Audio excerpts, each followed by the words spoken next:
I am Navdeep Kaur. कैसे हो आप सब?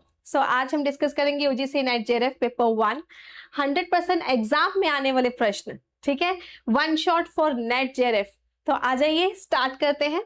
और अगर आप नव क्लासेस पे न्यू हो देन प्लीज सब्सक्राइब कर लीजिएगा। और आपके लिए एक बहुत ही प्यारी गुड न्यूज है, वो ये कि 3 आवर्स का जेआरएफ बूस्टर टेस्ट होगा नव क्लासेस ऐप के अंदर। स्टेप्स देख लो, नव क्लासेस ऐप डिस्क्रिप्शन में मिल जाएगा। ठीक है, आईफोन है तो दूसरी ऐप है, और ओआरजी कोड भी डिस्क्रिप्शन में दिया हुआ है साथ में। थोड़ा स्क्रॉल करके देख लीजिएगा। नव क्लासेस ऐप डाउनलोड करनी है, उसके होम पेज के ऊपर आपको दिखेगा एक टैब जिसका नाम है नव स्पेशल फ्री टेस्ट। ठीक है, तो यहाँ पर सुबह 8 बजे से लेके रात को 11:30 बजे के बीच में आप आएंगे और टेस्ट देंगे। किसी भी टाइम पे आप दे सकते हैं।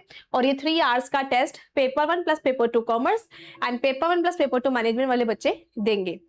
उसके अलावा गाइज, अगर आपका ओनली पेपर 1 है तो आपके लिए भी खुशखबरी है, वो ये कि ओनली पेपर 1 का भी फुल लेंथ टेस्ट आपका 1 आवर का ऑलरेडी इन दिनों लॉन्च्ड है 10 जुलाई से। ठीक है जी। अगर आप अपकमिंग एग्जाम्स की तैयारी करना चाहते हो तो बिल्कुल शुरू से शुरू हो जाएगा।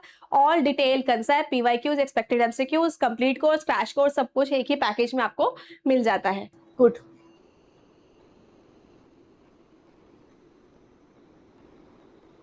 मुस्कान, Yagya, Aman, very good. So guys, analogue computer कौन होता है? एनालॉग कंप्यूटर याद है मुझे। एनालॉग मीडिया कैसा होता है? स्टैटिक, स्थिर। ठीक है, तो डायनामिक नहीं होता। तो फिर कौन सा होगा ये? Linear. This is just linear. Okay, example example आपकी घड़ी, क्लॉक, जिसमें वो सुई है, फिक्स फीचर है, उसमें आप डायनामिकली चेंज नहीं कर सकते। तो दैट इज वाई वो हो गया आपका एनालॉग। सो नेक्स्ट क्वेश्चन, इनमें से कौन से statement guided and unguided media in computer networking are correct? पढ़ो क्वेश्चन।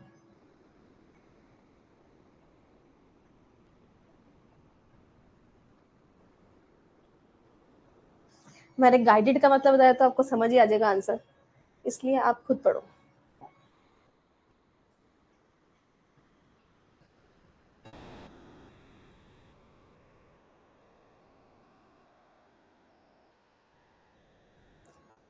हो जाएगा तो बताया ना। ओ, उपसाना, मुस्कान आर सेइंग कि दे दो पोल, देखी जाएगी। ठीक है, दे रहे हैं।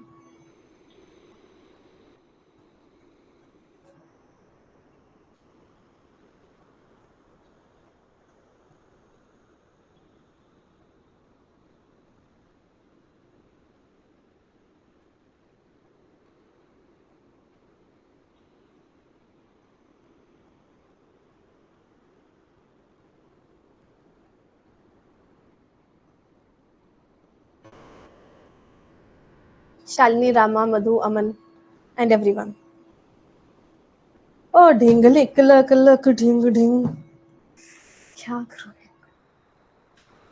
सो इस क्वेश्चन का आंसर है आपका ए एंड बी। ठीक है, guided media transmit support higher data speed and unguided than the unguided media, because what is the meaning of guided?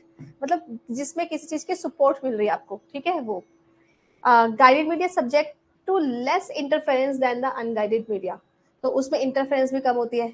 Unguided media transmit more secure नहीं होगा ये। ठीक है, एग्जाम्पल।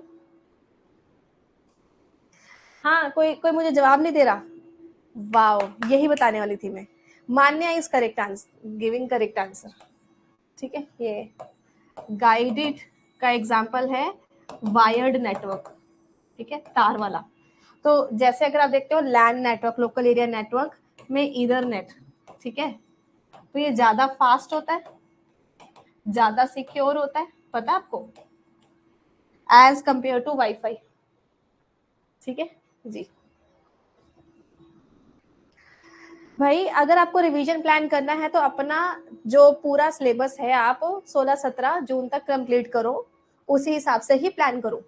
ठीक है, और एग्जाम चाहे एक हफ्ते उसी टाइम हो जाए या एक हफ्ता लेट हो जाए, डोंट वेस्ट योर टाइम। अगर आप ऐसे सोचोगे पोस्टपोन हो जाएगा, ये हो जाएगा, आप अपने दिमाग को लेजी बना रहे हो। ठीक है, there is no need to make it lazy. Next question, अभी भी पॉसिबिलिटी है, जैसे मैं अभी क्रैश कोर्स आपको करवा रही हूँ, मेरा 17 जून को खत्म हो जाएगा। ऐसे ही आपका पेपर 2 कॉमर्स मैनेजमेंट वाला 13 जून को खत्म हो जाएगा। बाकी सिर्फ प्रैक्टिस प्रैक्टिस प्रैक्टिस, चाहे पेपर जब मर्जी हो। ये आप पेपर की डेट के हिसाब से कर रहे हो, वो आज हो, कल हो, 1 महीने बाद हो, उससे कोई फर्क नहीं पड़ना चाहिए। Your preparation should be completed before 17-18 maximum.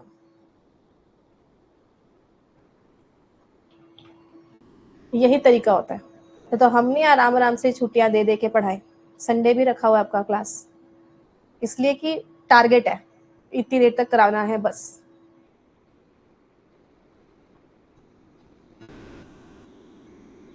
फिर बच्चों को फ्री छोड़ना है कि खुद भी प्रैक्टिस करें।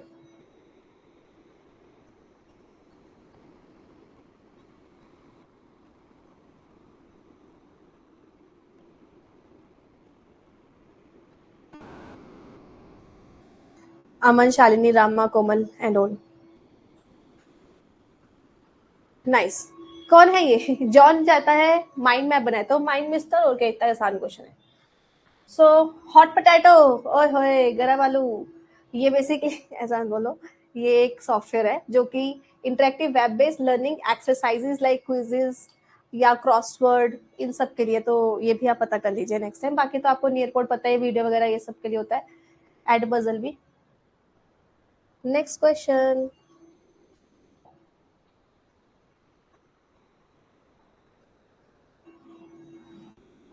पधारिए जी, स्वागत है। काइंडली अपने फ्रेंड्स वगैरह के साथ शेयर करो नव क्लासेस के बारे में। एक तो 3 डे फ्री ट्रायल भी चल रहा है, और डिस्काउंट भी है आज और कल 28 तक।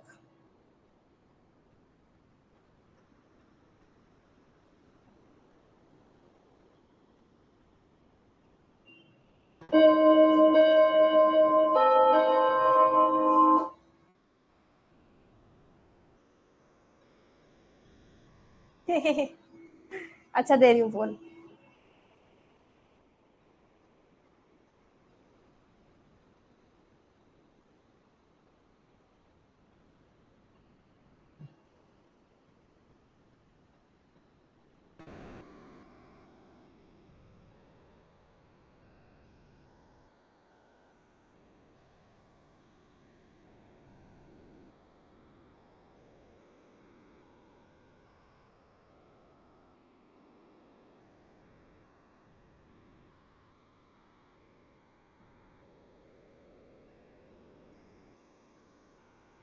अमन, रामा, शालिनी, उपासना।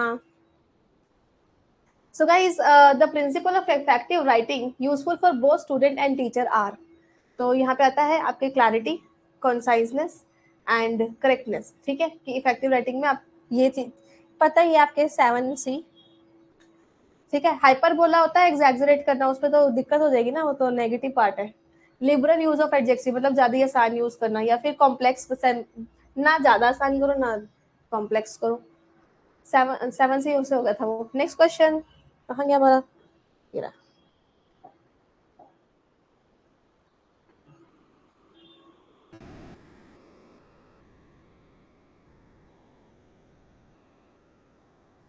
हाँ, बढ़ा चढ़ा के बोलता है पर बोला।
Rama, Shalini, Parneet, Abhijeet, Nidhi. Good. Instructional communication in the distance education mode is. हाँ भाई, क्या बात है। डिस्टेंस एजुकेशन मोड में पढ़ाई करिएगा भाई। इग्नू हो गया, इसको क्या बोलते हैं, नॉन फॉर्मल, राइट। स्ट्रक्चर होता है कि नहीं, सिलेबस होता है, पेपर होता है भाई। इंटरेक्टिव भी हो सकता है, और जैसे वर्चुअल क्लासरूम वगैरह हो गई उसमें। इवन आप अभी पढ़ रहे हो तो अभी आपके पास कोई करिकुलम है, मैंने क्लास का स्केड्यूल मेंशन कर रखा है ना, ऐसे तो नहीं कि कभी भी जो मन में आए पढ़ा देती हूँ, राइट? तो उस हिसाब से भी स्ट्रक्चर होता है, ठीक है। सेल्फ रेगुलेटरी या इनफॉर्मल नहीं होता, या नॉन फॉर्मल होता है, इसको हम नॉन फॉर्मल बोलते हैं। नेक्स्ट।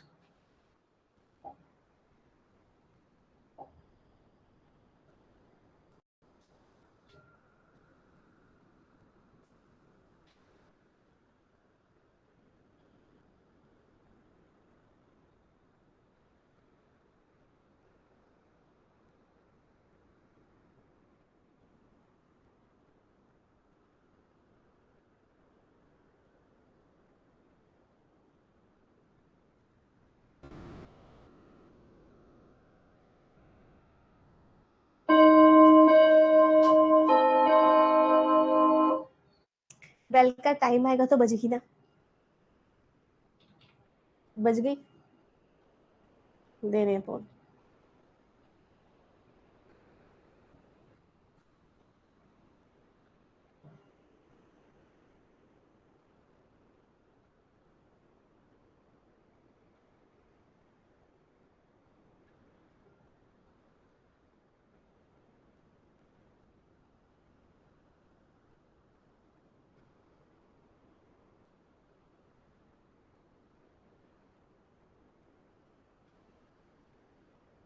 रामा पनीत अभिजीत नहीं थी।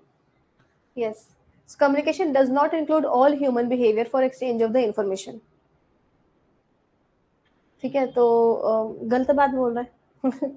ह्यूमन बिहेवियर कम्युनिकेशन में इन्वॉल्व होता ही है।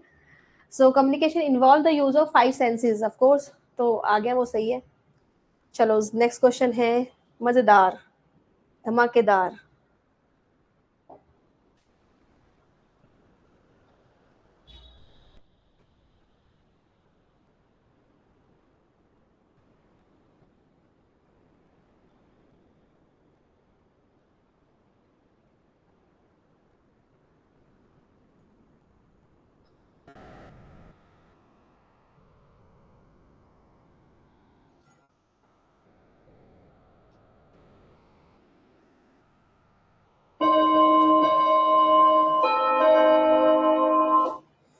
बोल दे रही हूँ।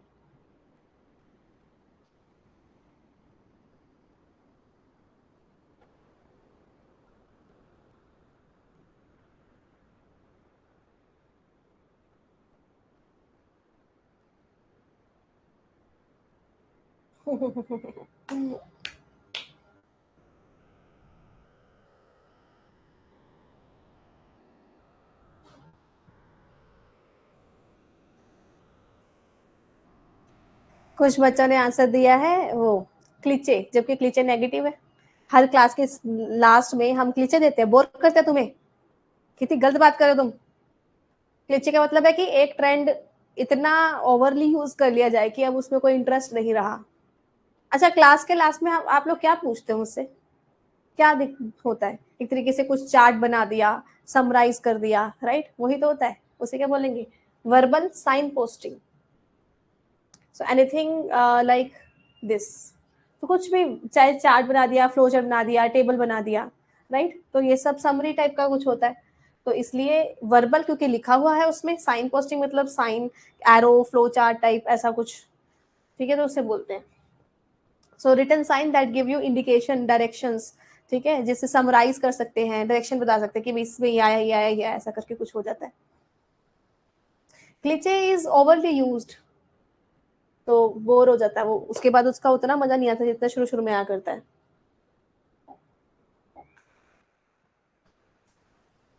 क्वेश्चन है, इनमें से कौन सा जरूरी है क्लासरूम कम्युनिकेशन में?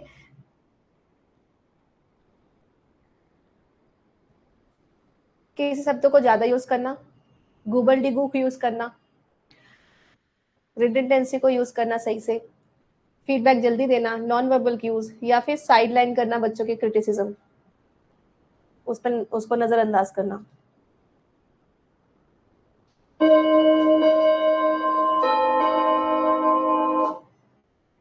क्या ख्याल है आपका, दे दो फोन।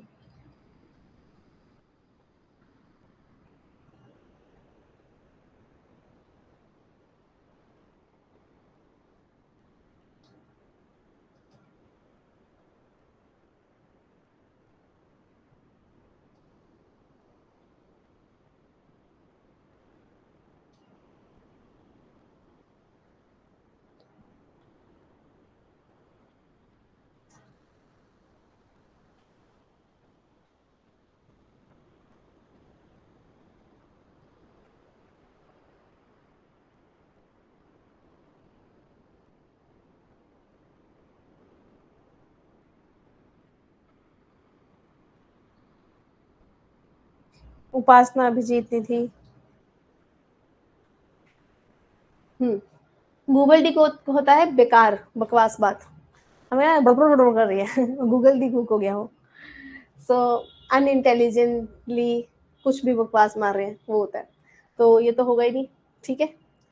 सो ओवर एम्फोसाइज भी नहीं करना चाहिए, और ना ही बच्चों के क्रिटिसिज्म को साइड कर देना चाहिए, क्योंकि क्या पता उससे हमें पता चले कि हमें इम्प्रूवमेंट की रिक्वायरमेंट है कहीं ना कहीं।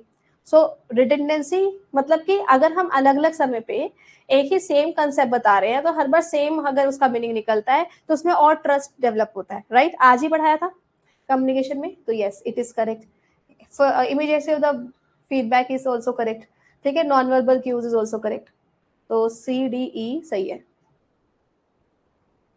Next question. आज कम्युनिकेशन कंप्लीट हो गया, कल कौन सी यूनिट हो रही है स्टार्ट, देखती हूँ, फिर नोट्स बना के सोऊंगी। ओह, कल लॉजिकल रीजनिंग शुरू है।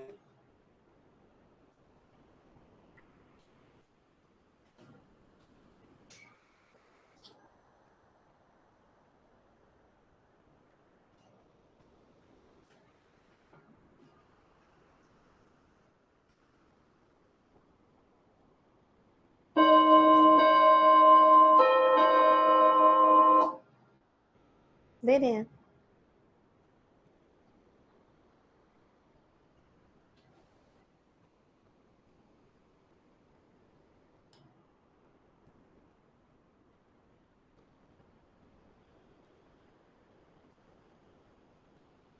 होना तो ठीक चाहिए था यार इसको, क्योंकि क्लास में तो हमने पहली क्लास में समझ लिया था इस चीज को।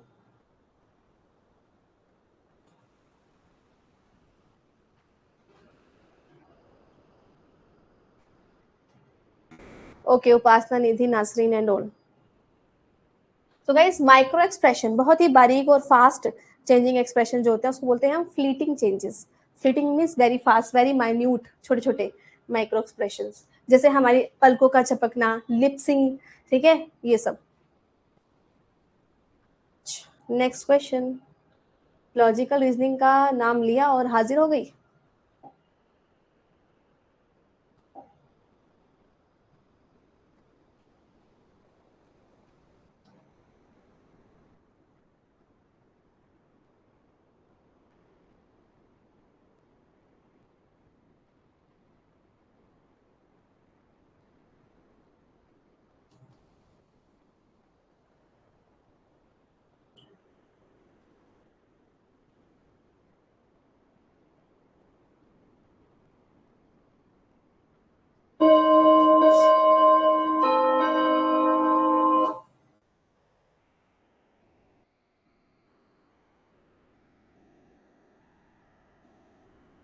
दे रही हूँ।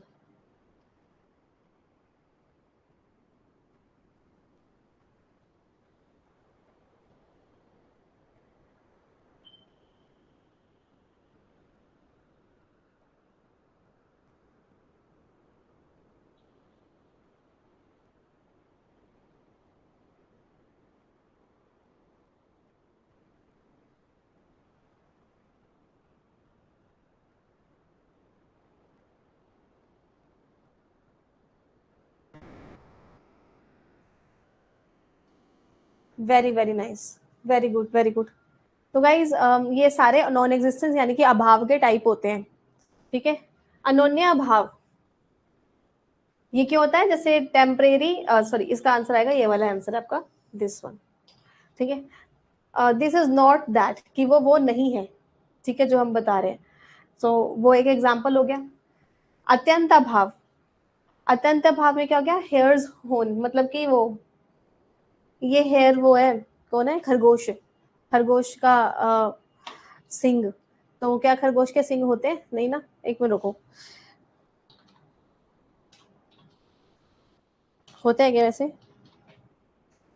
लॉजिकल रीजनिंग, यहाँ अनोन्य और अत्यंत में छोटा सा डिफरेंस है, मैं आपको बताती हूँ अपने नोट्स में से।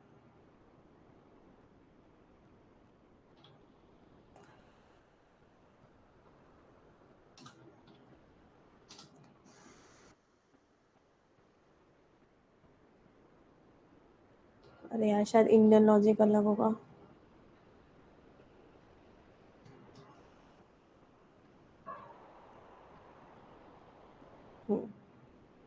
अनोनिया का मतलब है म्यूचुअल नेगेशन रेसिप्रोकल एब्सेंस, ठीक है। अनोनिया का मतलब है रेसिप्रोकल एब्सेंस।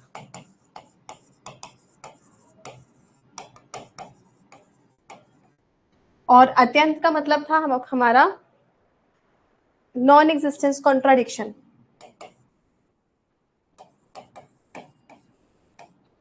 ठीक है। सो अब देखो, क्या खरगोश के होंठ होते हैं? नहीं होते ना, तो इसलिए इसका ये वाला आंसर है। अब समझ आई? कान होते हैं, हाँ, होंठ तो सिंग यार। अच्छा, कान बड़े होते हैं, अच्छा हॉर्न के जैसे लगते हैं वो, इसलिए कह रहे हो क्या? चलो ठीक है, ओके, बट हॉर्न नहीं होता ना, सिंग नहीं होता। तो इसलिए अत्यंत भाव में आ गया ना वो। अत्यंत मतलब कॉन्ट्राडिक्ट कर रहे हैं, तो कि हो या तो वो खरगोश होगा या तो सिंग वाला जानवर होगा।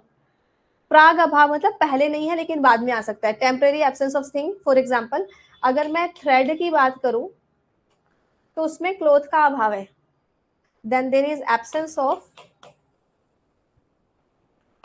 क्लोथ। प्राध्वस्म मतलब बिल्कुल खत्म हो गया, अब नहीं है, ठीक है, बाद में नहीं रहा। तो नॉन एग्जिस्टेंस मतलब जार ना हो, कि अब वहां पर जा दिए, पहले था अब नहीं है। इसका एक और एग्जांपल डायनासोर पे, पहले डायनासोर थे अब नहीं है, ठीक है।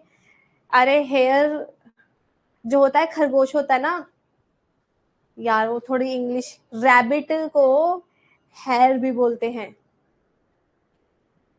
यार, तुमने बचपन में नहीं सीखा क्या? Next is identify. जंगली खरगोश डेली देखते हैं मैम, तो बोलते हैं उसको हेयर।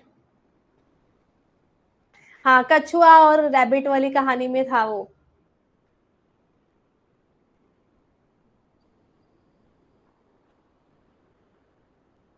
अच्छा, मैं मतलब सीधा पोल दे दूं इसका, है? दे रहे हैं।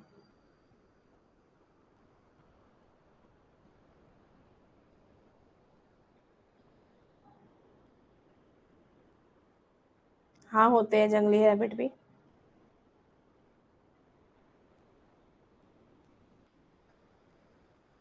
वो प्योर वाइट नहीं होते, वो जंगली होते हैं।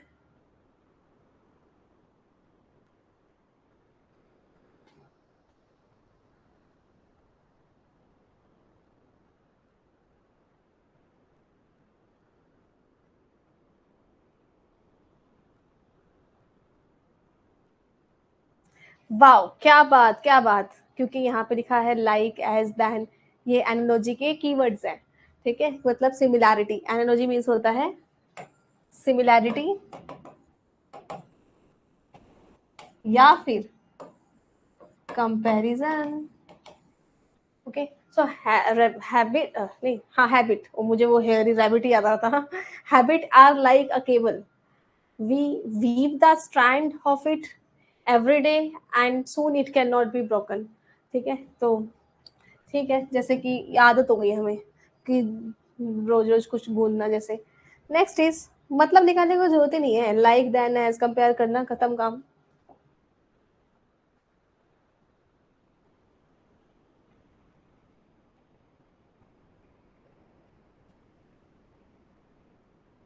मेरे को तुम पहले ही दिखा चुके हो अरविंद।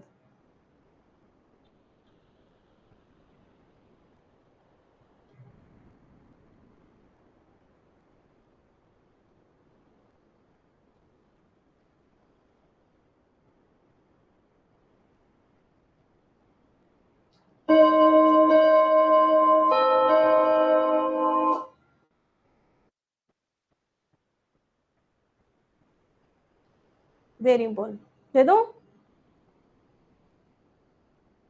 ये टाइम लोगे।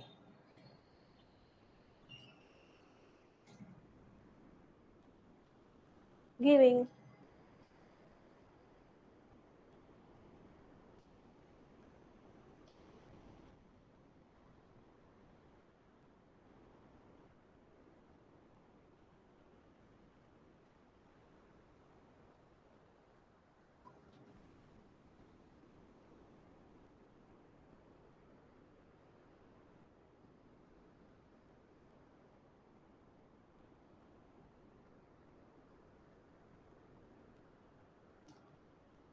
नासरीन, अंजलि, उपासना, रामा.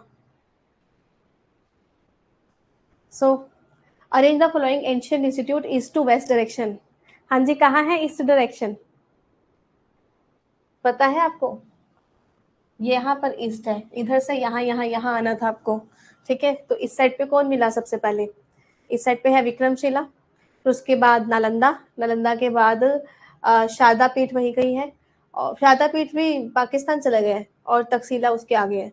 ठीक है, तो ये शारदा पीठ का मेरे को चेक करना पड़ेगा, कराया तो था मैंने आपको 80 किलोमीटर पर एक कार करीब.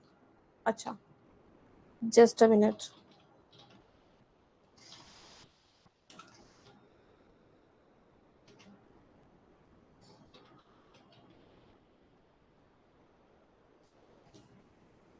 ये बेसिकली पाकिस्तान, यस पाकिस्तान में ही है, पाकिस्तान. चलो नेक्स्ट.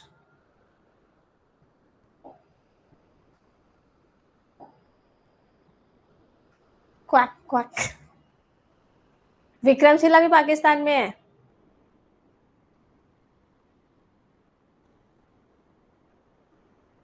पाकिस्तान के कश्मीर में है शारदा पीठ, वहां पे भी है.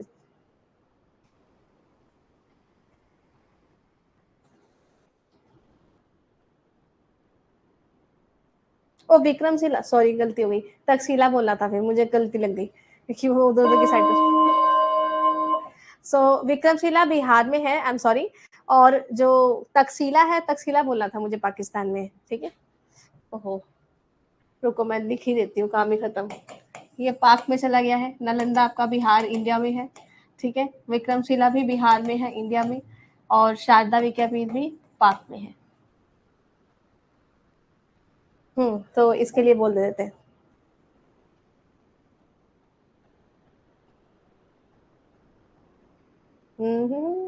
Wait, okay waiting.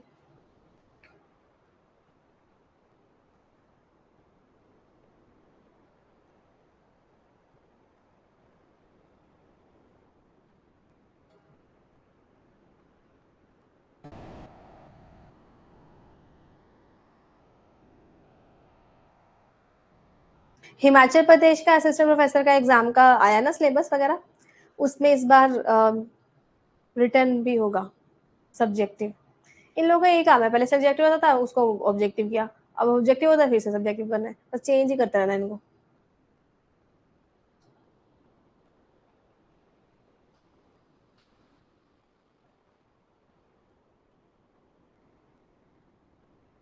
अब मैं ना पोल दे रही हूँ, बहुत हो गया आपका. और वेट, वेट करती हूँ.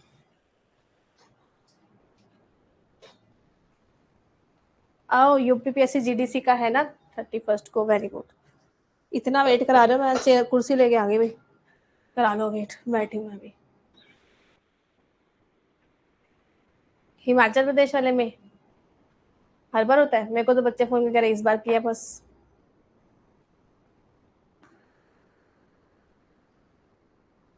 मैं भी कह रही थी कि एचपी असिस्टेंट प्रोफेसर तो रिटर्न पहले भी होता था,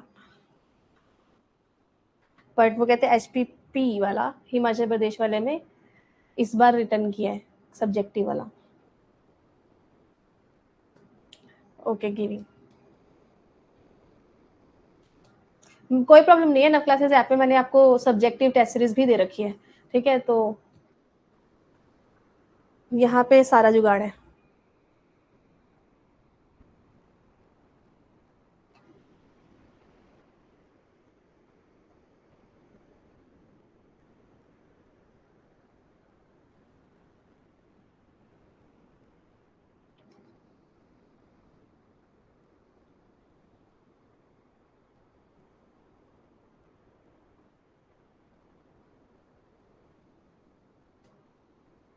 नासरीन, अंजलि, उपासना, रामा, लीजा. हाँ जी. सो क्वैक की बात करें अगर हम, सो डायरेक्ट कोडिंग है ये. अगर हमने नोटिस किया ना कि क्यों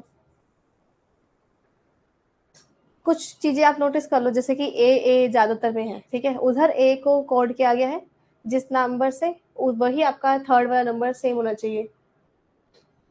तो जैसे क्वैक का वाई है, ठीक है, और इसका भी y है। तो ऐसे करके आप आइडिया लगा सकते हो। क्या नेट ऑफ सब्जेक्टिव हो, बोलती क्या हो, सुनते क्या हो तुम। एचपी का असिस्टेंट प्रोफेसर वाला एग्जाम निकला है, असिस्टेंट प्रोफेसर वाला। क्यू को के ही बोला गया है, यू को टी ही बोला गया है। ठीक है, कोई चीज अगर कॉमन आ रही है वहां से जल्दी समझ में आएगी, जैसे कि ए और ए कॉमन है, तो थर्ड नंबर वाला सेम किस में आ रहा है, थर्ड नंबर वाला सेम इसमें और इसमें आ रहा है, तो जरूर इसका इसके साथ मैच हो रहा है। अब आप ई लास्ट सेकंड वाला सेम, लास्ट सेकंड और लास्ट वाला सेम किस में है, इसमें यू है, इसमें एल है, लास्ट सेकंड में डी ओ। सो उससे चेक कर सकते हो आप, जैसे कि डी। आप लोगों ने कैसे किया वैसे, इसको ऐसे किया कि सेम कोडिंग है उसी से।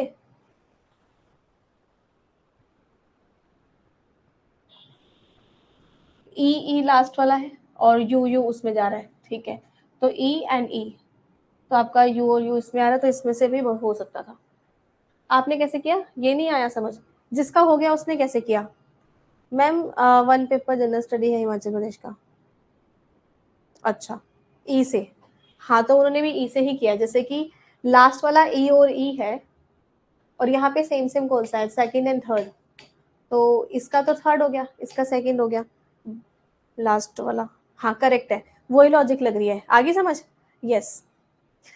अरे एक होती है direct coding, A B C D alphabetically कुछ भी नहीं है, तो इसका मतलब इसमें हर जगह ई का मतलब यू और यू ही है, ठीक है, और ए का मतलब लास्ट थर्ड सेम है, तो यहाँ से बन जाएगा लास्ट थर्ड ढूंढो किसका सेम आ रहा है, F Q Y Y Y Y, यानी कि ये वाला। तो first and C, A and C का आपका आंसर थर्ड एंड फोर्थ में से कुछ होगा, ए का और सी का थर्ड और फोर्थ में से कुछ होगा, तो वो इसी में आ गया, राइट। तो ऐसे करके आपका क्वेश्चन बनेगा। अब आई बात समझ। और यहाँ से ई एंड ई कॉमन है, तो उसका आंसर सेकेंड एंड थर्ड में से ही कुछ होगा, तो फर्स्ट एंड लास्ट का, तो सेकेंड एंड थर्ड यहीं पे बन रहा है कोडिंग, तो इधर से आपका आंसर बन गया।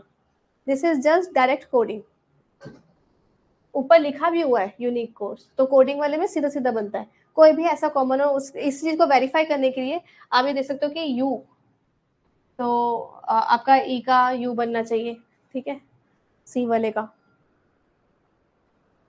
हाँ देखो यू बन रहा है, तो ऐसे करके भी आप ढूंढ सकते हो कि ई का हर जगह पे यू यू यू ही होगा, तो वो आपके वेरीफाई हो गया, यहाँ पर यू हो रहा है, इट इज वेरीफाइड।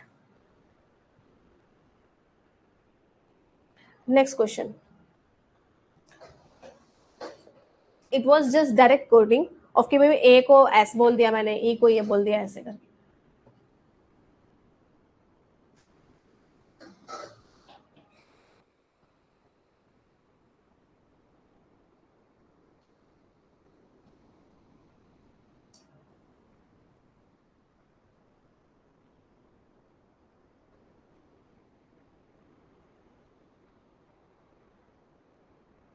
हाँ एक कॉमन से होगा।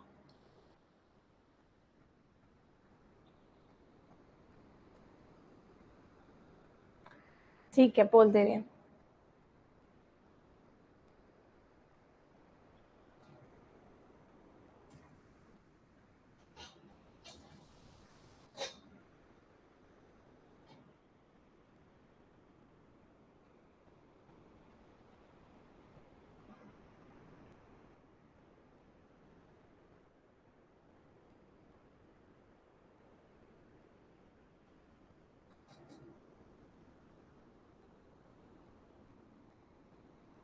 नासरीन, अंजलि, उपासना, रामा, लिसा। उत्तराखंड में कब आएगी असिस्टेंट प्रोफेसर की पोस्ट। देखो मेरे को जो मिलती है मैं साथ साथ बताती रहती हूँ। अभी इस वक्त पता है मैनेजमेंट की 29 सीट्स और कॉमर्स की 11-12, मतलब इतनी सीट्स है असिस्टेंट प्रोफेसर की, डायरेक्ट इंटरव्यू और सीधा उसमें है, लेकिन वो प्राइवेट यूनिवर्सिटी है, बट गवर्नमेंट यूनिवर्सिटी से अफिलिएटेड है, प्राइवेट कॉलेज है, एमडीयू, एमडीयू से है, ठीक है।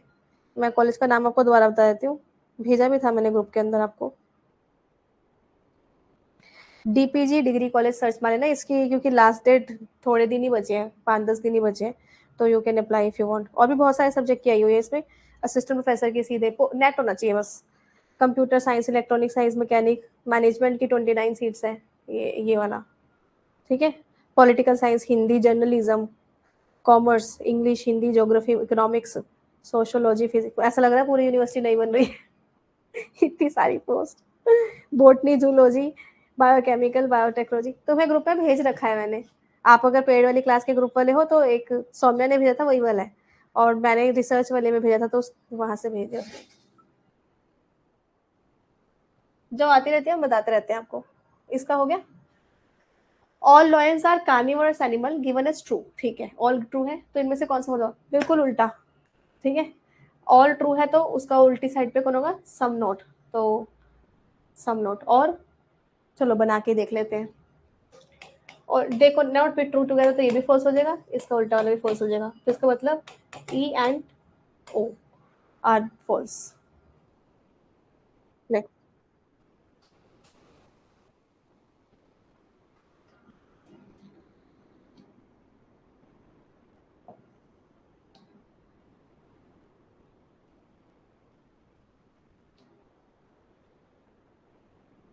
एक दिल्ली में भी है IIMT करके, उसमें भी निकली है पोस्ट। अगर कोई दिल्ली का है बताओ, जनकपुरी में है, बट वो प्राइवेट कॉलेज है, बट स्टिल एटलीस्ट शुरुआत करने के लिए सही रहेगा परमानेंट असिस्टेंट प्रोफेसर की, क्योंकि आपको एक्सपीरियंस हो जाएगा, कम से कम एक्सपीरियंस लग जाएगा।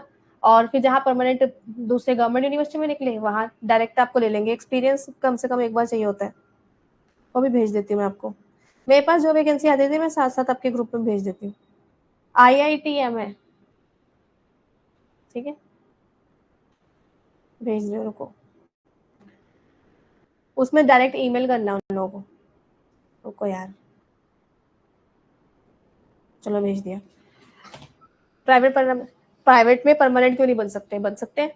प्राइवेट में ऐसा होता है कि पहले तो अगर आपके पास PhD नहीं है तो कम देंगे, ठीक है, लेकिन जैसे ही दो दो रीजन है, आप ज्वाइन कर सकते हो अगर कहीं और नहीं मिल रहा पहले तो। एक तो प्राइवेट में अगर आपने एक्सपीरियंस ले लिया, या वैसे गवर्नमेंट में ले, जिसमें भी ले लिया, तो अगर गवर्नमेंट में वैकेंसी निकलती तो वो ना जल्दी हायर करते हैं, क्योंकि उनको पता है इसको एक्सपीरियंस है।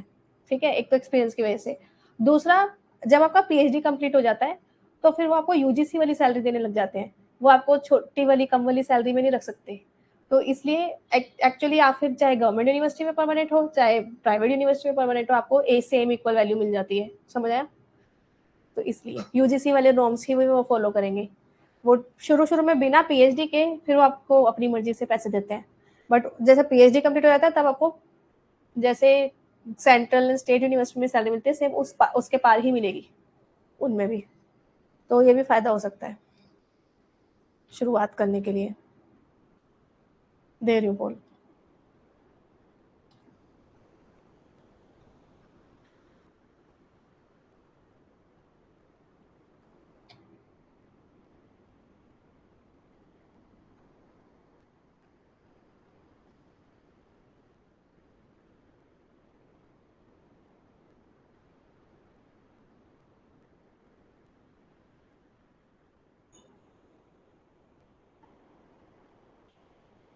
Nasreen, Anjali, Upasana and everyone.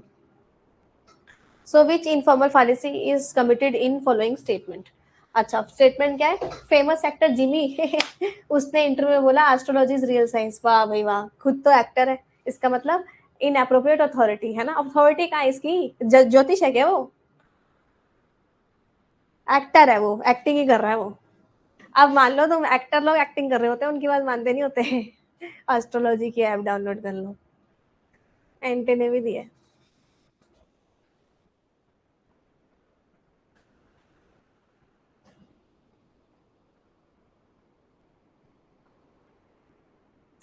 O time हो गया, चलो ये लास्ट क्वेश्चन करके फिर यूट्यूब पे आएंगे।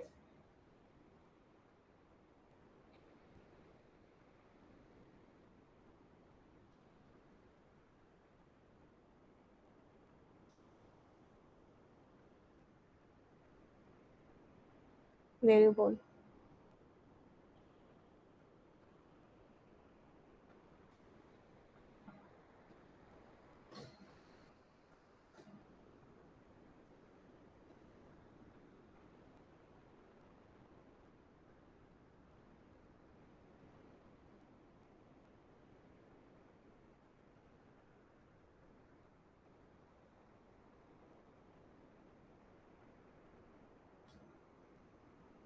नासरीन, उपासना, अंजलि, लीसा, अभिजीत, कृष्णा, निधि, रामा, शालिनी, नीरू।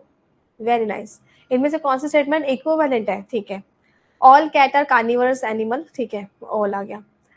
और ऑल नॉन नॉन कट जाएगा, फिर ऑल बच गया, वो भी हो गया। एंड नो नॉन कट गया, ऑल बन गया, वो भी हो गया।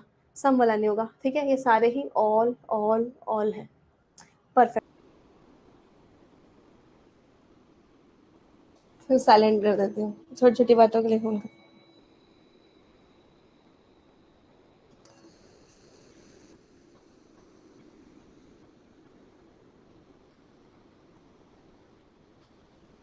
मुस्कान, सिमरन, काजल एंड एवरीवन, ठीक है।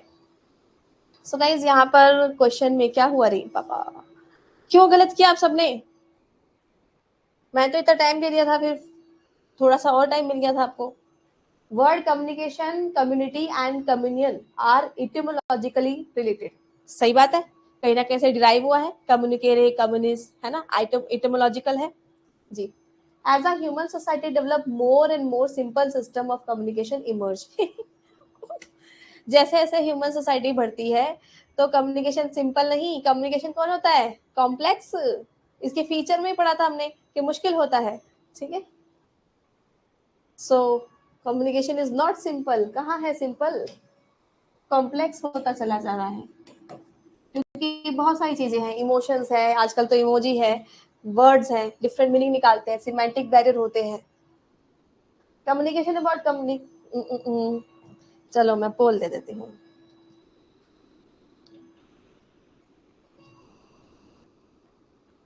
अब तुम जेनजी की भाषा ही देख लो, अब जेन अल्फा की लैंग्वेज देख लेना, समझ नहीं आएगी, पता नहीं कौन सी लैंग्वेज बोलेंगे वो। तो आसान हो रहा है क्या?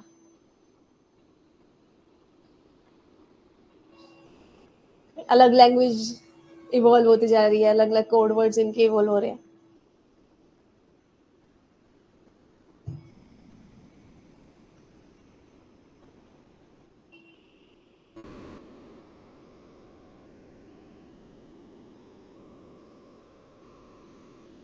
सिमरन, Kajal and everyone. Communication about communication is meta communication. Yes, correct. Next question. Which of following major criticism of mass media as a culture industry? कहाँ गया वो महाशय?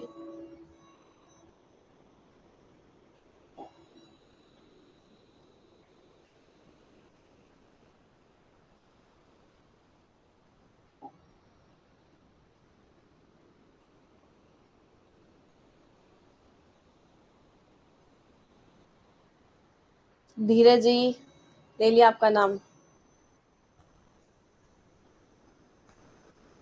आओ पोल में ले लेंगे।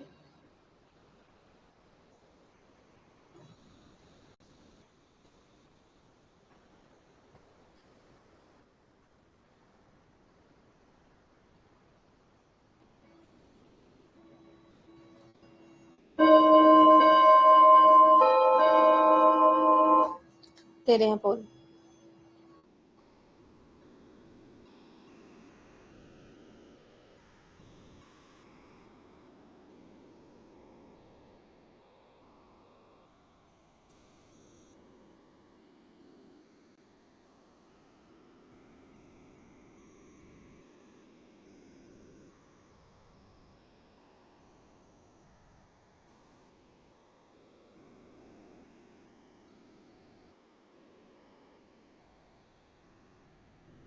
यार ये तो तुम लोगों को आज ही थ्योरी पढ़ाई थी, मास कल्ट वगैरह कराई थी कि नहीं?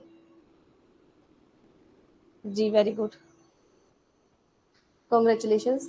Which of following are major criticism of mass media as a culture industry? So mass media are pro people, तो product of culture industry are standardise, ठीक है। तो क्योंकि कहीं ना कहीं स्टैंडर्डाइज इसलिए क्योंकि एक ही मैसेज हर जगह पहुंच रहा है ना, इसलिए। Production are devoid of aesthetic merit, मतलब वो खूबसूरती। प्रोडक्शन की बात नहीं कर रहा है, क्रिटिसिज्म क्रिटिसिज्म पूछ रहा है, ठीक है। तो नेगेटिव पॉइंट ही बताना है, प्रो वैसे भी उसका पॉजिटिव पॉइंट है, वो हटा दिया हमने, ठीक है। कि यहाँ पर एस्थेटिक मतलब खूबसूरती वाले फायदों से ये पीछे रह गया है। Culture industry does uniform mass production, एक समान ही मास प्रोडक्शन करती है, क्योंकि मास मीडिया में सेम मैसेज आएगा ना, एडवर्टाइजमेंट वगैरह सेम जगह जाएगा। अवॉइड मासिफिकेशन ऑफ द कल्चर, मास में मासिफिकेशन ही तो होता है, तो ये वैसे ही गलत लिखा हुआ है, क्योंकि यहाँ पे मास में मास कल्ट चलता है, मासिफिकेशन ऑफ द कल्चर, ठीक है, एक बड़े लेवल पे कल्चर्स को इन्फ्लुएंस किया जाता है, तो इसलिए वो सेंटेंस ही गलत है। नेक्स्ट, टू स्टेटमेंट्स है आपके पास, स्टेटमेंट 1 एंड 2, रीड करो।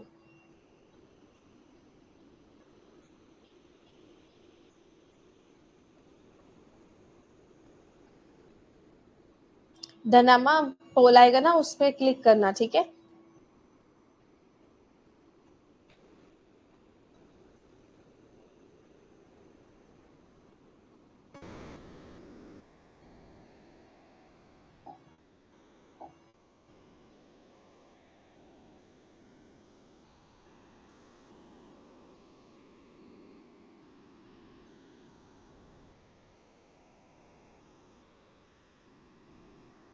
आइए, welcome.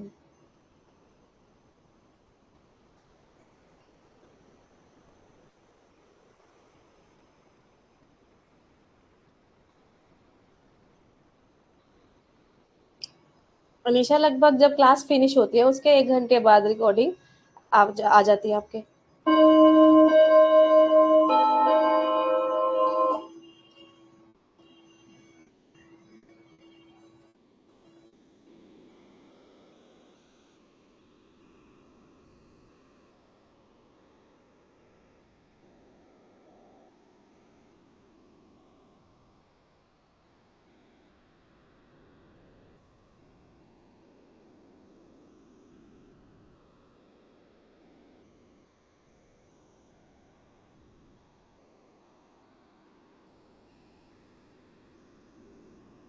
Muskan, Nasreen, Simran and all.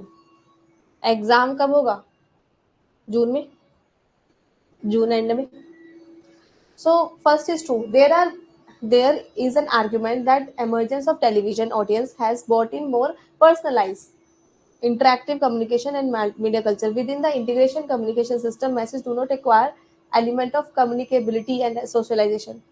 तो यहाँ पर ये गलत है, क्योंकि आप कह रहे हैं कि कम्युनिकेशन नहीं होता एक तरीके से, सोशलाइज नहीं हो सकते। सेकंड गलत है, फर्स्ट कैसे सही है ये बताओ। Can anyone explain why first is correct? McLuhan की थ्योरी पढ़ी थी। अब वो ध्यान रखा करो कि अगर इसके पीछे कोई थ्योरी है ऑलरेडी तो उसको फॉलो करने का है। उसमें टेलीविजन को उसने इंटरेक्टिव मीडिया में माना था, ठीक है, और रेडियो को उसने माना था कि यहाँ पर जिसके अंदर इंटरेक्शन नहीं हो सकती, इंफॉर्मेशन ज्यादा हो सकती है। अंडरस्टूड? चलो नेक्स्ट।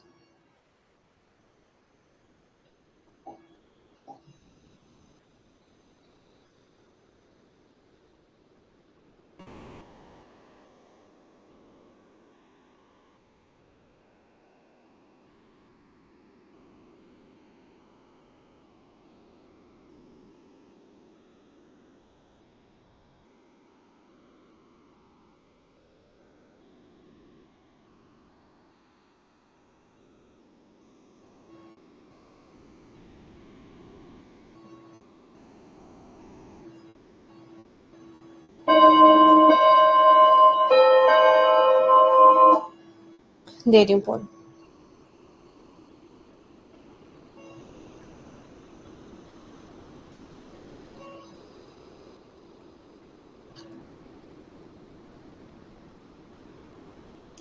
आरू क्या पूछ रही हो मैम? टैक्स सीरीज में इनकम टैक्स में आंसर न्यू सेक्शन एक्ट के ही है ना? अच्छा, नहीं पुराने वाले के। अभी ये वाले एग्जाम में तो आपका ओल्ड वाला ही आएगा वैसे भी।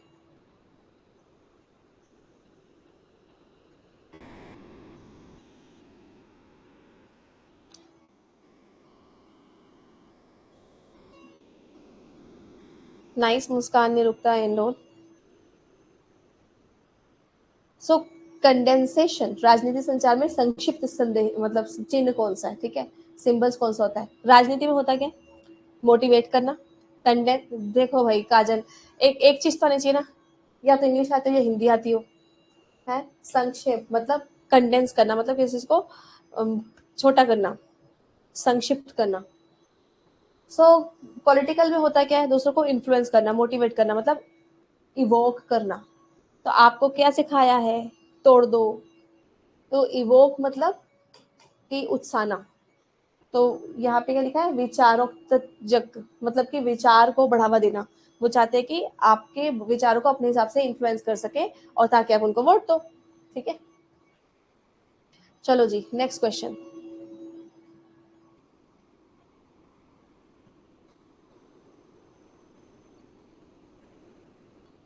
आरू मैंने आंसर ऑलरेडी दे दिया है।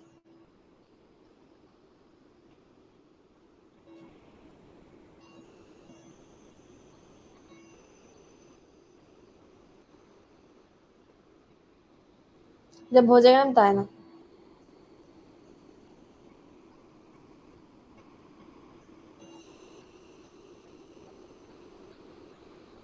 गिविंग।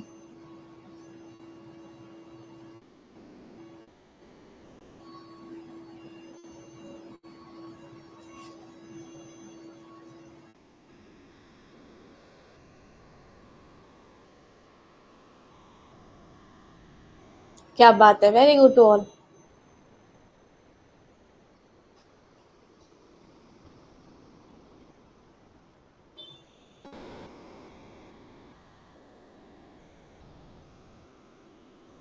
यार एक कॉमन सेंस नाम की चीज होती है।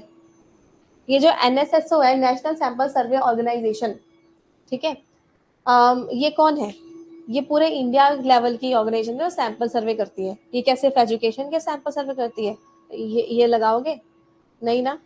तो जो MHRD, ministry of human resource development, ये इसका नाम मिनिस्ट्री ऑफ एजुकेशन हो चुका है। तो ये ओनली एजुकेशन की थी। ये कैसे लगाया आपने आंसर? ये होना ही नहीं है। फुल फॉर्म भी देख लीजिए कि सैंपल सर्वे एक तरीके से स्टैटिस्टिक्स होती है। ठीक है, स्टैटिस्टिक्स में किया जाता है ऑफ कोर्स, तो इंडियन स्टैटिस्टिकल इंस्टीट्यूशन के अंदर आता है। इसमें सैंपल लिया जाता है, उसके ऊपर जब आप कैलकुलेशन के कोई भी रिजल्ट निकालोगे उसको स्टैटिस्टिक्स कहेंगे। Next question.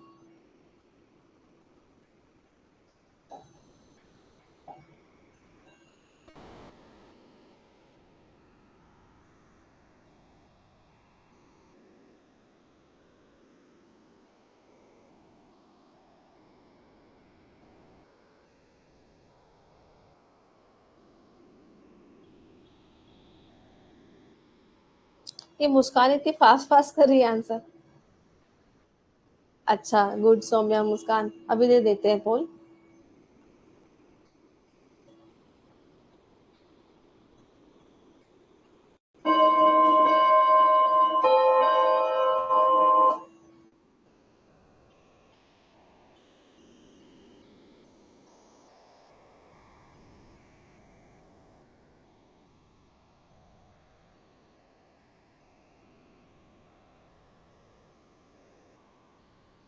अब भाई मुझे बता भी देना, जितने पीपी पीपी मांगा था उनका ठीक है कि नहीं।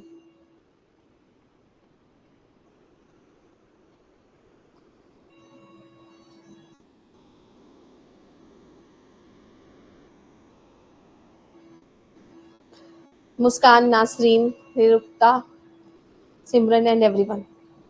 अच्छा, सही है। So, in context of higher education, national policy 2020 has emphasized the need for internalization, internationalization.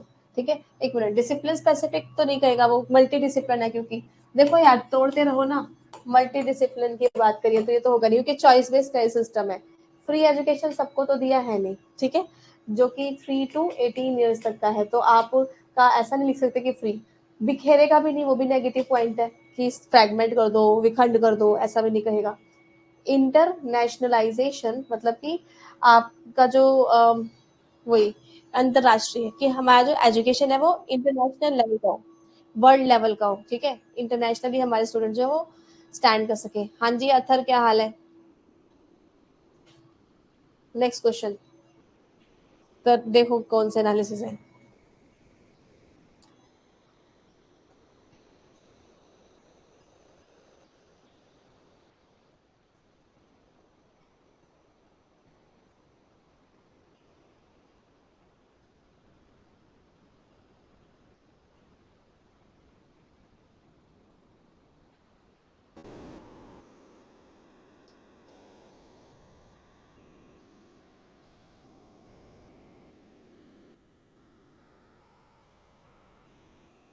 क्या बात है भाई, कब जाओगे पोल?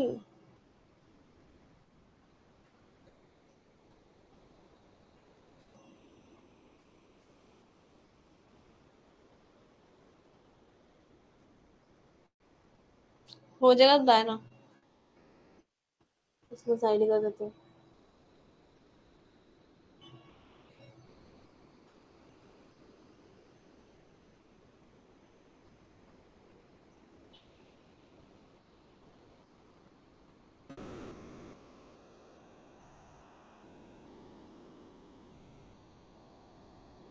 दे दिया।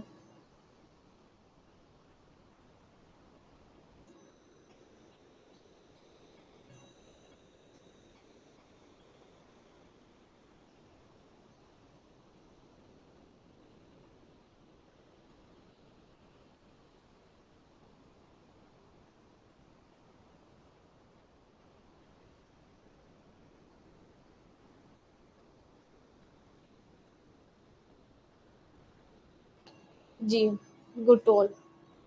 सो गाइस, ये कहता है type of analysis, path analysis regression में यूज होता है, स्ट्रक्चर लीनियर रिग्रेशन में यूज होता है। पता है किसी को? अगर आप मेरी स्टैटिस्टिक्स रिसर्च पेपर प्रपोजल वाली क्लासेस मिलेंगे तो उस पर भी चीजें क्लियर होती है, पाथ एनालिसिस। मेंटरशिप कोर्स में करा रखा है मैंने। तो जब हम रिग्रेशन करते हैं तो उसको पाथ ही बोलते हैं। Content analysis uses method of unitisation, मतलब उसमें कंटेंट में एक एक पर्टिकुलर यूनिट या एक ग्रुप के अंदर हम सॉर्ट करते हैं पहले कंटेंट को, ठीक है, फिर उसकी माइनिंग करते हैं, स्टडी करते हैं उसकी। एक तरीके से कंटेंट एनालिसिस आपका लिटरेचर रिव्यू का ही पार्ट है। कैनोनिकल डिस्क्रिप्टिव रिसर्च का पार्ट है। कोरिलेशन, तो ये आपका होता है, एक मिनट, हाँ, simultaneously two set of the variables का आपस में देख रहे हो कोरिलेशन। एंड ये क्यों बताओ? कैनोनिकल, अगर हम कोरिलेशन देखते हैं ना, तो वो कुछ इस तरीके से आता है। इसके अंदर अलग अलग कोरिलेशन आ जाते हैं दो दो चीजों के आपस में, एक बार में दो दो कोरिलेशन आते हैं। अब इसमें ऐसा होता है। सो डिस्कोर्स एनालिसिस, मतलब हमने जब आपको पढ़ाया या कोई लेसन दिया तो उसमें लुक्स आर्ग्यूमेंट, आर्ग्यूमेंट हो गया ना, जब हम डिस्कशन कर रहे हैं, डिस्कोर्स दे रहे हैं, तो आप में से कोई क्वेश्चन पूछोगे तो एक तरीके से look at the argumentation systematically, कुछ भी कंटेंट प्रोवाइड करना, लेसन देना, वो सब आता है इसमें। नेक्स्ट।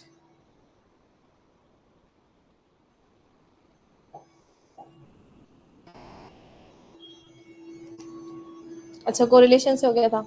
हाँ, रिलेशनशिप बताता है वो, two variables at a time की।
Yes, very good.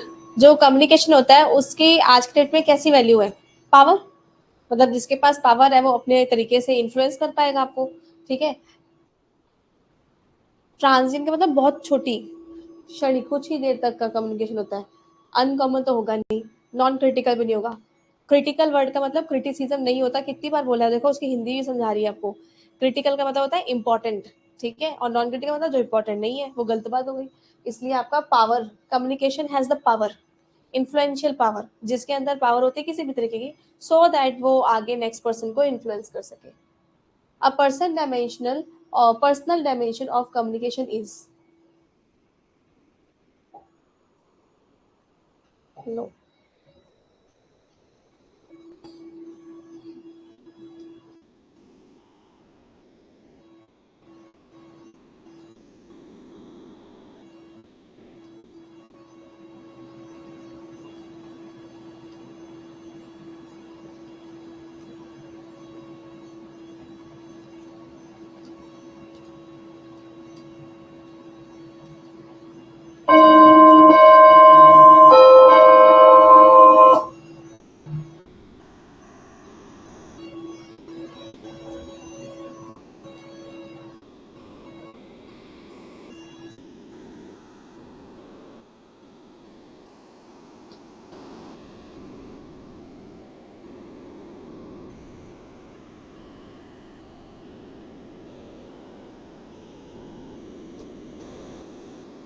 मुस्कान, नासरीन, उमेश, अंजलि।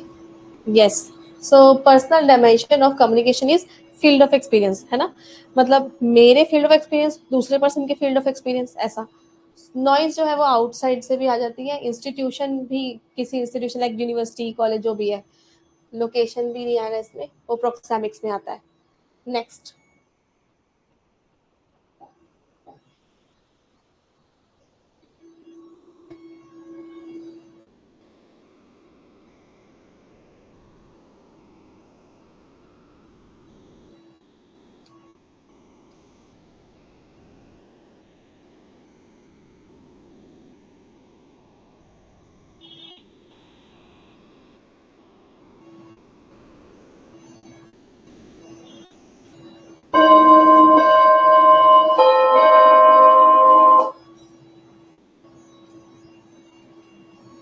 गिविंग।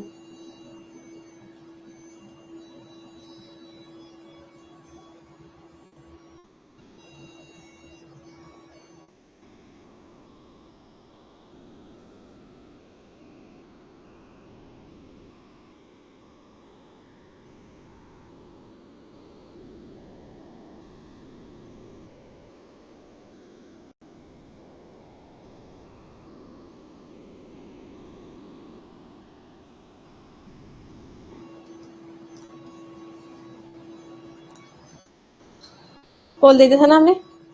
अच्छा, गुड। सो एक्सप्लेन करते हैं। Human communication was skill of not being visible. सारे वो मिस्टर इंडिया बन गए हैं क्या? सेल्फ प्रेजेंटेशन, हाँ, हम कुछ प्रेजेंट कर रहे हैं, ग्रुप में इंटरेक्ट कर रहे हैं। फॉर्जिंग रिलेशन मतलब झूठ भी बोल देते हैं कुछ कुछ लोग। ठीक है, फॉर्जिंग मतलब होता है नकली रिलेशन। यूजिंग हाई ब्राउ लैंग्वेज, अब हर कोई पर्सन हाई ब्राउ, एलाइट, रिच, अमीर ज्यादा वाली थोड़ी ना यूज करते रहेंगे लैंग्वेज, इसलिए वो नहीं आएगा। Anything high brow usually intellectual in nature, जो लोग जो है हाईली इंटेलेक्चुअल होते हैं, मतलब अपने आप को बहुत ही अपर क्लास में समझते हैं, ठीक है, वो होते हैं। और लो ब्राउ वाले नीचे, लेस सोफिस्टिकेटेड। नेक्स्ट।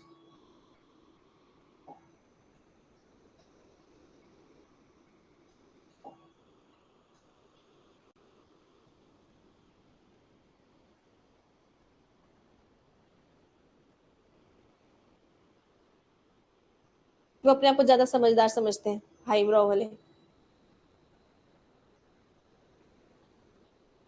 आता है सौम्या? वो पोल वाले टैब पे क्लिक करके देखो, चैट्स के साथ है।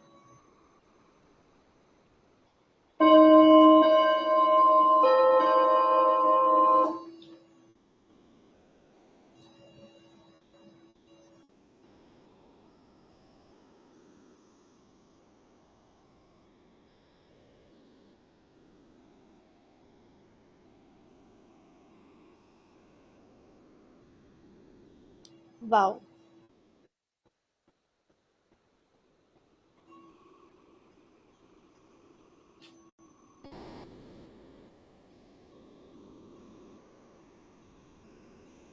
मुस्कान, नासरीन, उमेश एंड ऑल।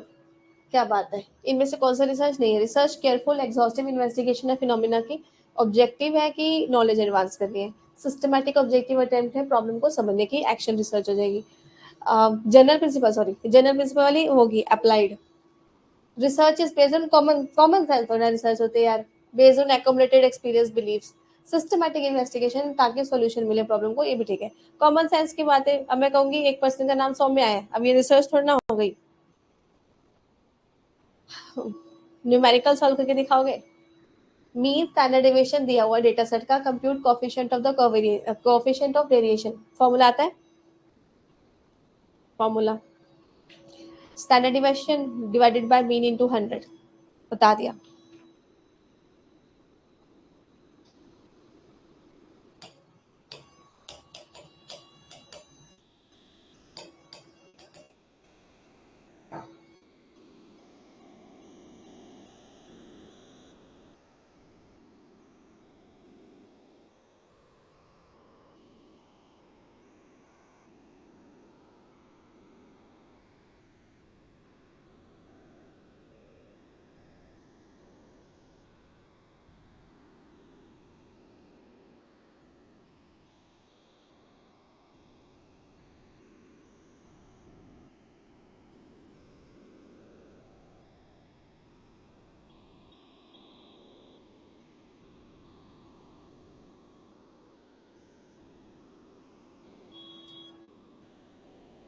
कब जवाब दोगे मुझे पोल के लिए? अच्छा सॉल्व कर लो चलो।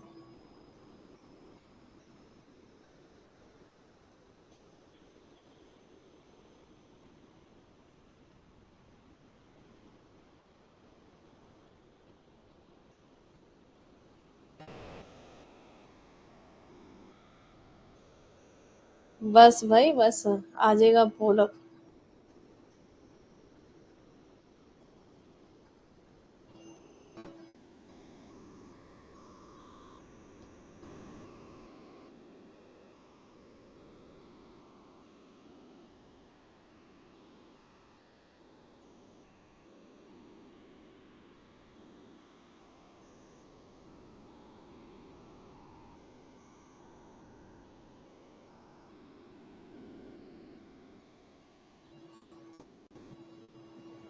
मुस्कान, Nasin, Umesh. So guys mean है standard deviation of different database. इसमें standard deviation divide by mean कर देंगे। आप देख लेना डी का 4.44 आ रहा है, ठीक है, चेक कर लीजिएगा, वेरीफाई कर लीजिएगा, कोई दिक्कत नहीं है। जस्ट फॉर एग्जाम्पल अगर वो देखना है डी वाला तो उसका आएगा 4/90 इंटू 100, ठीक है ऐसे। Next question.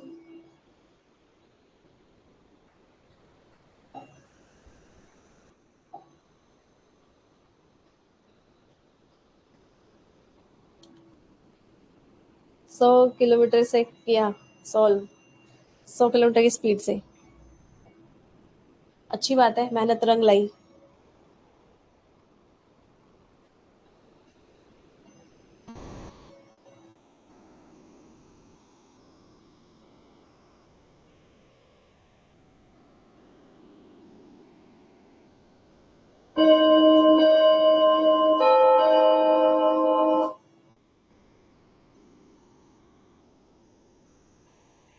गिविंग।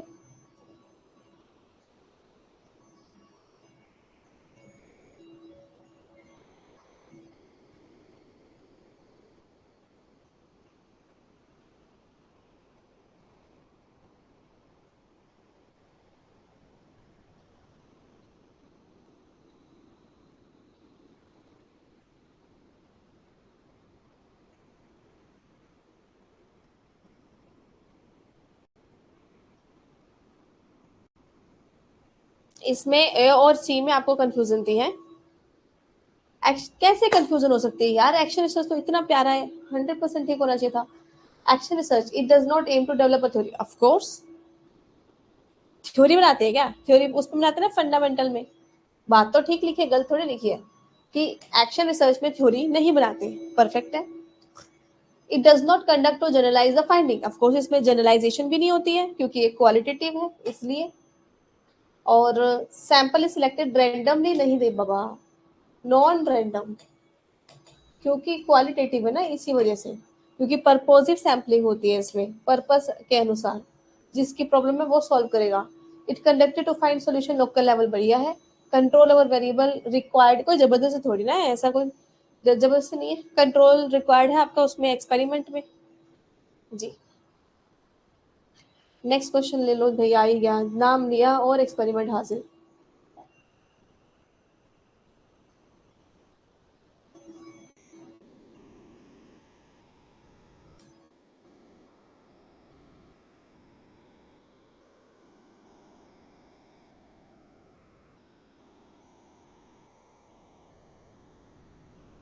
मुझे तो लगता है उसी से हो गया तुम्हारा।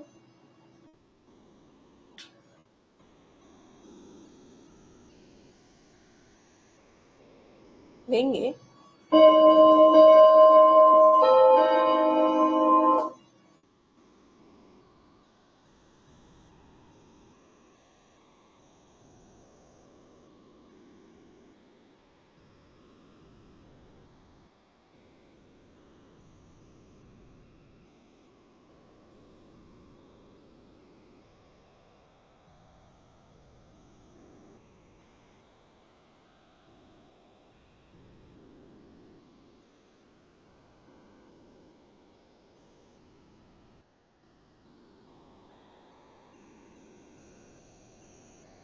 Very nice to everyone. So experimental research cause and effect वो दो दिए हुए हैं। इथनोग्राफी किसी पर्टिकुलर ग्रुप के कल्चर वगैरह को इनको समझना। सर्वे में क्या करते हैं हम, सर्वे में opinion of the people toward the social media, तो हमने ओपिनियन ले लिया, ओपिनियन पोल लेते थे। केस स्टडी में इन डेप्थ स्टडी हो जाएगी। क्वेश्चन क्या होता है पता भी है आपको कुछ?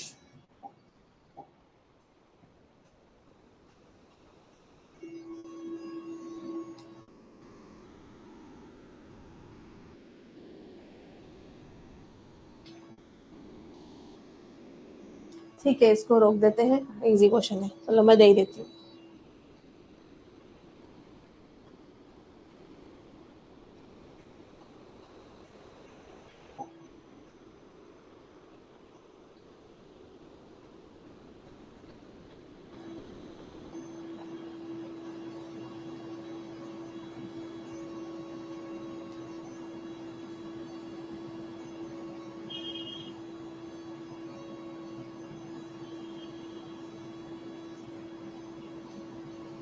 मुस्कान, Nasreen, Anjali and everyone.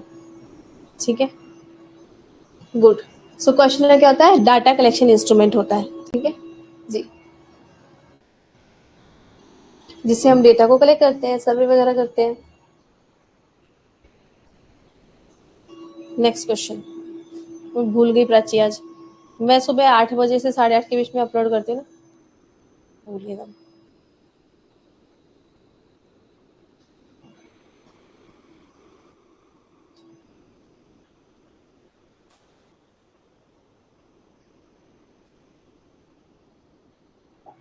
Pause कर दे तुम्हारे लिए, करो, टाइम लगेगा इसमें।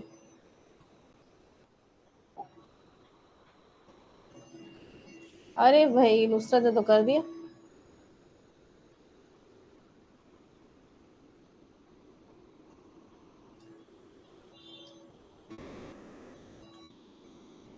मतलब स्पीड बढ़ गई आपकी। दे रही हूँ phone.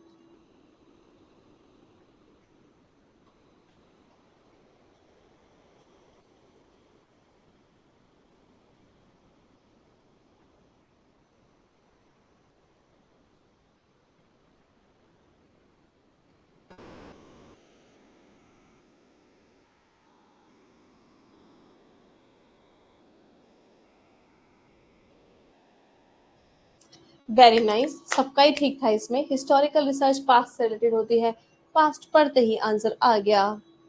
It collect fact understanding present situation information include interview. बताओ फर्स्ट वाला, चलो बाकी बताओ ना, बाकी कौन बताएगा, रट्टे तो तुमने मारे रखे हैं। हाँ जी, what about first one, present scenario ना, descriptive. Collect fact predicting the future sources information include question at telephone. हाँ ये ठीक है, प्रिडिक्ट भी करो तो डिस्क्रिप्टिव प्लस डायग्नोसिस हो जाएगा, फ्यूचर के बारे में प्रिडिक्शन दे रहे हो। और it collect fact by common sense, also try to solve the practical problem. कोई कॉमन सेंस नहीं चलती रिसर्च में। चलो नेक्स्ट क्वेश्चन, अभी हम लोग को करना है, दो 34 सेकेंड दे देना। मीन निकालना आता है पाइनोमियल का, एन एंड पी दिया हुआ है, N into P into Q is the formula. नहीं, N into P I think, क्योंकि वो तो उसका होता है। यार इतना छोटा सा क्वेश्चन है, डायरेक्ट है तो, जस्ट एन इंटू पी।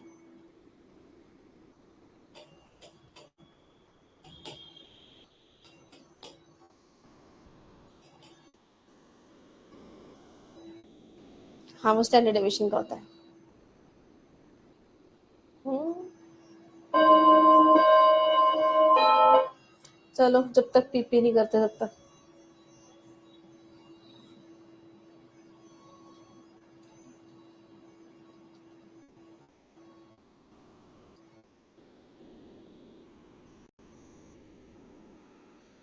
ठीक है, दे रही हूँ।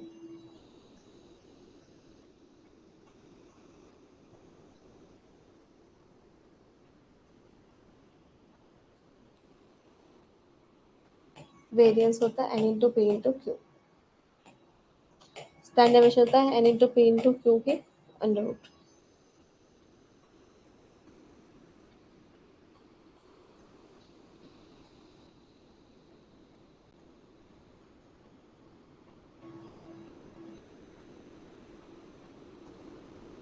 मुस्कान, Nasin, Anjali. Very nice to everyone. सीधा सीधा था मतलब 16 into 8 कर दिया तो आंसर आया था 12.8। भाई एक ही ऑप्शन और कोई तो ऑप्शन है ही नहीं, खत्म काम। अच्छा, दो ऑप्शन थे, चलो एक आधा और कर लेते, कोई सा भी इजी से कर लेते। 21 into 6 कर लेते, उसी से हो गया 12.6 से। Next question.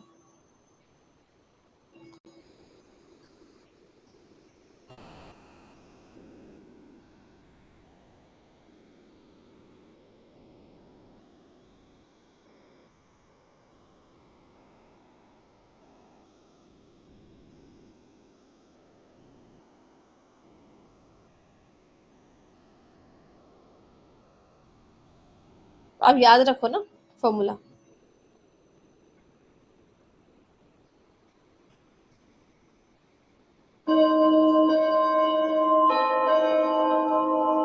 अभी तो क्रैश कोर्स में स्टैटिस्टिक्स आएगा, तब भी कर लेना, तब मैं सिखाऊंगी। पेपर 1 में भी, पेपर 2 में भी, सब में।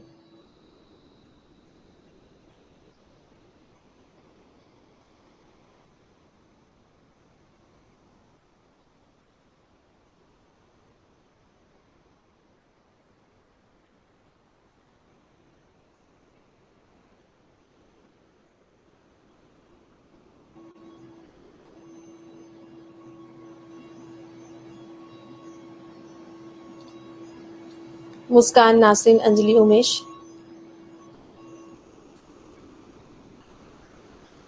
Which of following statement most appropriately explain research ethics? Okay, it said how to write। लिखना, लिखने को रिसर्च राइटिंग बोलते हैं।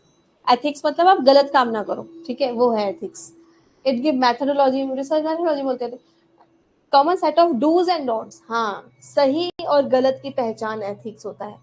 Protect right and welfare of the research participant, सबके हक की बात करते हैं एथिक्स में। Next question. ये वाली क्लासेस से तो आपके स्पीड बढ़ेगी। टेस्ट सीरीज दो, ये मेरी 9 PM वाली क्लासेस करो, तब पता चलेगा कि दूसरे बच्चों के मुकाबले कहाँ स्टैंड कर रहे हो आप।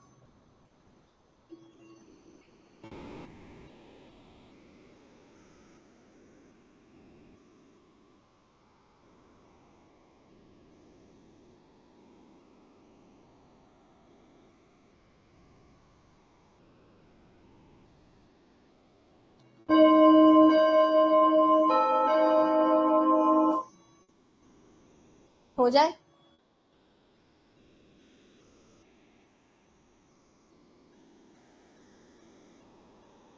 पोल। अच्छा ठीक है, मैं वेट करती हूँ थोड़ा।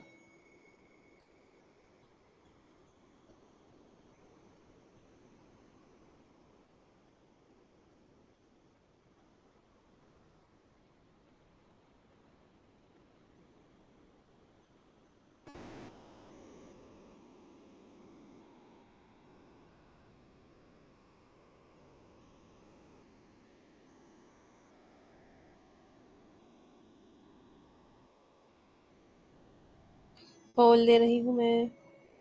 अरे वेट कर, कितना वेट कराओगे यार।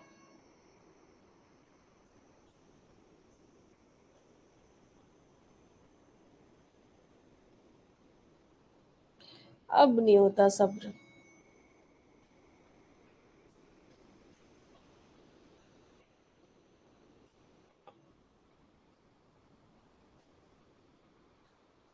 मैं टिकती नहीं हूँ, तुम भी खड़े होके पढ़ाई करो, फास्ट हो जाएगा।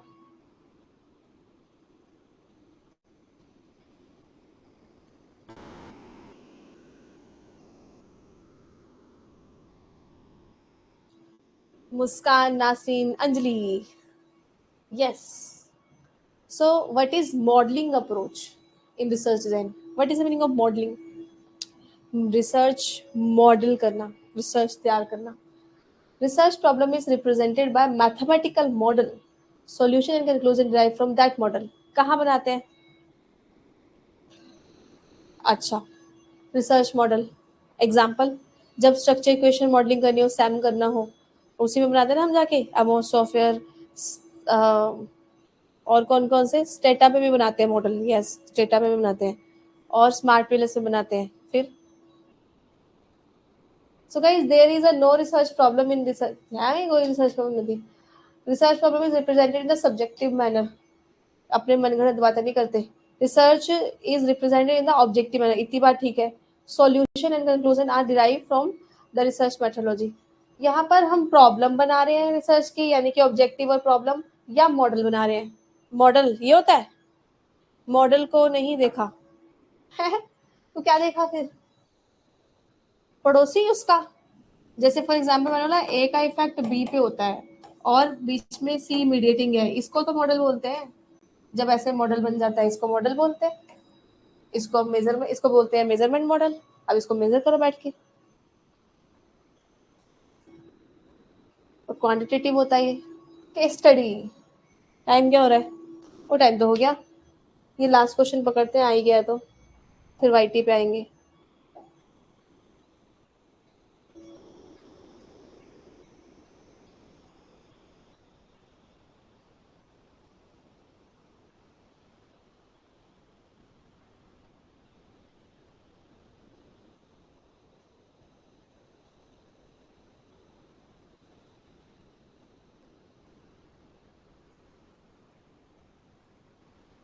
गिविंग।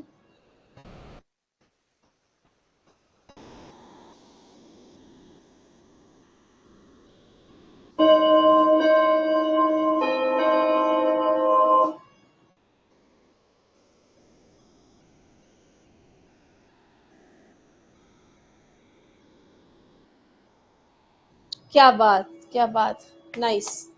केस स्टडी तो आती है आपको वैसे भी।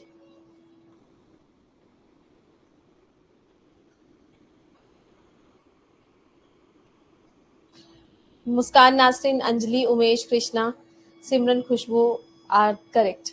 Very good.